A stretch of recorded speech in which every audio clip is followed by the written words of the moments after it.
حضانه من الجامعه من المحكمه الامريكيه، لكن القاضي راى ان تغيير الديانه كان الاسلام مش ذريعه ان هو يحتفظ بالاولاد، يعني لا مش سبب او حاجه ان هي تشيل حضانتها عنهم، لان الاسلام زيه زي اي ديانه ومن اي حق يعتنق اللي هو بيرغب بيه. ده قبل 11 سبتمبر. بعد 11 سبتمبر هي بتقول انا عندي شكوك دلوقتي ان انا لو طلبت الحضانه والموقف ده اتكرر ان هم يقولوا لا عندهم شكوك بقى، ممكن يبقوا ارهابيين، ممكن يبقوا معرفش ايه، ممكن يتغير فكرهم. فبالتالي فكر الناس تغير ناحيه الاسلام، بقى ينظروا له نظره شك. So the problems that face Muslims out in America or in Europe countries, how we as Muslims in Egypt can help them. مشاكل المسلمين في امريكا واوروبا، احنا دورنا احنا كمسلمين في مصر او الدول الاسلاميه نساعدهم ازاي؟ You are supposed to and are expected to become Muslim, and it's very difficult for a teenager to go against that, to be the weird one, to be the strange one sitting in the class. So you have to put them in a place where they can be part of a majority, you know, in an Islamic school, with an Islamic community, and then you just cut yourself off. وضعها بتقول بالنسبه للناس المهاجرين اللي راحوا امريكا، بالنسبه لوضعهم هم ليه حل من الاثنين، اولا ان هم يرجعوا مصر او يرجعوا الدول المهاجرين المصريين او المهاجرين المسلمين يرجعوا بلادهم الاسلاميه ويحاولوا يبنوا نفسهم من هناك، لان بقائهم في امريكا كمسلمين هيشكل صعوبه كبيره جدا بالنسبه لهم، لان وجود طبعا ثقافه الاختلاف، الناس هناك كلها مختلفه، فبالتالي ما اتوقعش من اولادي انا كرجل مسلم مهاجر امريكا اتوقع الاقي اولادي موجودين بالشكل ده، لان هم مش هيبقوا مسلمين، لان طبعا المدرسه العاديه بيتعلموا فيها اخلاقيات، طبعا هنستاذن كمان الصلاه كمان دقيقتين. خلاص اوكي. فبالنسبه للمسلمين هناك في امريكا يعني ينشئوا مجتمع خاص بيهم ويكملوا فيه ويتمسكوا بيه بعاداتهم وتقاليدهم، وما يندمجوش مع المجتمع الامريكي بعاداته وتقاليده غير المحافظه، او ان هم يرجعوا مصر او يرجعوا اي دوله اسلاميه ويأسسوا مجتمع خاص، يعني يندمجوا مع المجتمعات الاسلاميه بحيث يحافظوا على عاداتهم وتقاليدهم وثقافتهم. A last question before we go to prayer. You know, there's a person called Malcolm X. I expect you know him. During the 60s, I think. Malcolm X has a different missile before knowing Islam, before he went to Mecca. Now, after he went to Mecca, he had a totally different idea about Islam. So, are there Muslim Americans have different idea about Islam, same as Malcolm X? Malcolm X ده مؤسس الامريكيين المسلمين السود. المسلمين السود دي كانت منظمه ظهرت في امريكا في نهايه الستينات، كان ليها فكره مختلفه عن الاسلام. الاسلام ديانه للمضطهدين فقط وليست ديانه للاغنياء او للاقوياء. لكن الفكره دي اتغيرت لما راح مكه وزار مكه وشاف الحجاج عاملين ازاي. مالكوم اكس اسلم بعد ما في الستينات لما لقى الاضطهاد العنصري، بس خد الفكره الغلط بتاعته دي، راح مكه وشاف الناس سواسيه فرجع بفكره مختلفه.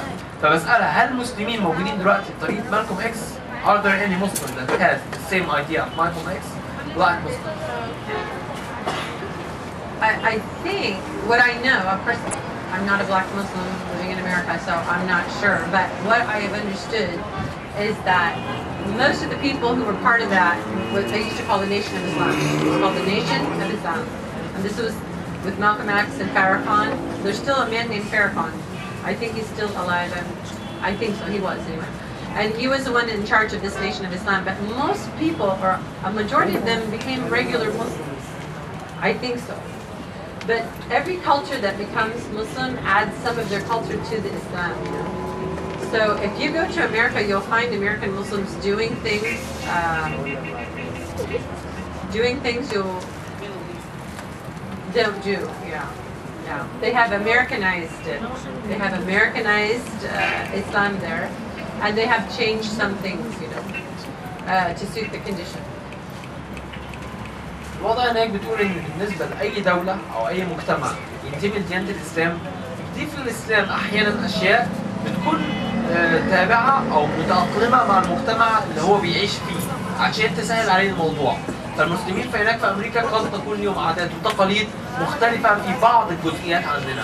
فبالنسبه للجزئيه دي فالمسلمين هناك في امريكا محتاجين يتمسكوا بديانتهم اكتر ومحتاجين دعم من اخواتنا الموجودين هنا. أنا في إلي بالجامعة زميلي مسيحي وحابة إنه يسلم، كيف أبدأ معه؟ اوكي. زميلتها بتقول ان عندها زميل مسيحي وهي نفسها ترغب مع ان هو تدعوه للاسلام. كيف تبدا معاه؟ She has a Christian friend. She wants him to be a Muslim. She wants to, tell him about Islam, introduce Islam. Her or him? ولد. Him.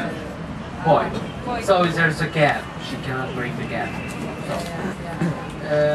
خلاص فاهمين السؤال؟ اوكي. Of course, the best form of dawah we were just talking about is example, and that you show him the good face of Islam and the good behavior of the Muslims. Okay, this is number one. And then, anytime that you're making dawah to anyone, you have to focus on tawheed. So you have to focus on Allah and the oneness of Allah subhanahu wa ta'ala, and try to get him to recognize that the Christian concept of the Trinity, okay, عن معتقداته ومدى منطقيتها، بحيث مثلا في بعض المعتقدات ممكن تكون مختلفة أو ممكن يرى مثلا إن هي غير منطقية، أو في حاجات تانية مختلفة. زي في حاجات مثلا إن السيد المسيح ابن الله، يعني مثلا نوضح إن السيد المسيح طبعا هو يعني بالنسبة للمسلمين أو أي أصحاب الديانات الأخرى بيحترموه وبيعزوه جدا زيه زي غيرهم، يعني مفيش إهانة أو اختلاف على قدسية السيد المسيح، لكن هو صاحب رسالة وليس ابن الله، لأن ده شيء مش لوجيك. فهي شافت واحدة من قريبتها كانت مرة بتدعي للسيد المسيح وبتطلب منه طلبات، زي ما ناس عندنا برضو مسلمين ساعات بتطلب من النبي أو تحلف باسم النبي عليه الصلاة والسلام. فده اختلاف في وجهة النظر، لازم استخدم عقلي، والا ما اسيبش لعقلي ان هو ينحرف عن المردود او السبب الاساسي للاسلام. ده سبب. الحاجة التانية ان انا برضك استغل حب الفضول اللي عنده واحاول اوضح له الاختلافات بين الاسلام والمسيحية من غير ما اكون ضاغط عليه او احسسه بالاهانة او التجاهل او حاجة تمس كرامته او شعوره ناحية مسيحيته. يعني ما ادخلش باسلوب فرض وان انا احسن منك وديانتنا احسن من دينك وكده، لا. احاول اخليه يستخدم عقله وفكره وهو اللي يستنبط الحقائق، وربنا وآية بتقول ان الله لا يهدي من انك لا تهدي من احببت ولكن الله يهدي من يشاء. يعني الهدايه بايد ربنا سبحانه وتعالى في المقام الاول والاخير، وجزاك الله خير على حبك لهدايه اخوانك. دي حاجة.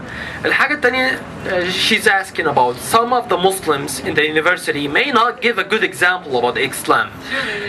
They are not responsible and they are criminals. Even if they were Buddhas or Christians, they will also give a bad picture about Islam.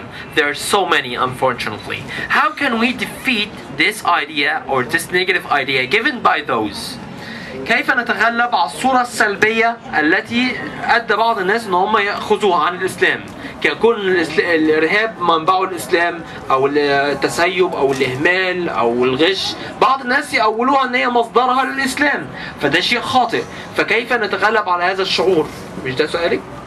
تمام. يعني مش أنا أحد أبدي ملتزم مع الإسلام، كيف الجامعة المسلمين؟ يعني هو لما يشوف مش هيحكم علي أنا، هيحكم على كذا حد.